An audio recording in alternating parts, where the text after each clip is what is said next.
بسم اللہ الرحمن الرحیم۔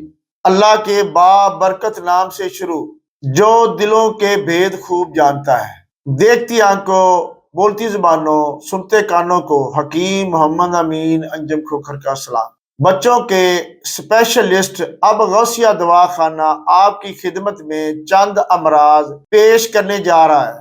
عام بخار، ٹائیفائڈ بخار، تپے تور کی، بچوں کا سوکھ جانا، بچے کی الٹی یا ہیضہ وغیرہ ایک خوراک سے انشاءاللہ ٹھیک ہوگا۔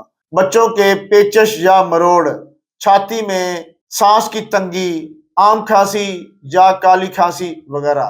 بچوں میں تھیلیسیمیا کا علاج، خون کی کمی یا کھانسی میں خون آنا، نمونیا کا خاص علاج، قد نہ بڑھنا، اس کا بہترین علاج، بچوں کا گم نمونیا کا علاج، بچوں کے کانوں کا علاج، بچوں کے پیٹ کے درد کی تکلیف کا علاج، بچوں کی جنم گھٹی کا علاج بہترین ہے، بچوں کے پیٹ کے کیڑوں کا علاج، بچوں کی دماغی کمزوری، جن بچوں کو اینک کی ضرورت لگی ہوئی ہے لیکن وہ انشاءاللہ اینک اتر جائے گی۔ لا الہ الا اللہ محمد الرسول اللہ، میرا ملک پاکستان زندہ باد۔ اس ویڈیو کو لائک کیجئے، شیئر کیجئے، فالو کیجئے اور سبسکرائب کیجئے۔ مجھے حکیم محمد امین انجم کھوکھر کو اجازت دیجیے۔ اللہ حافظ۔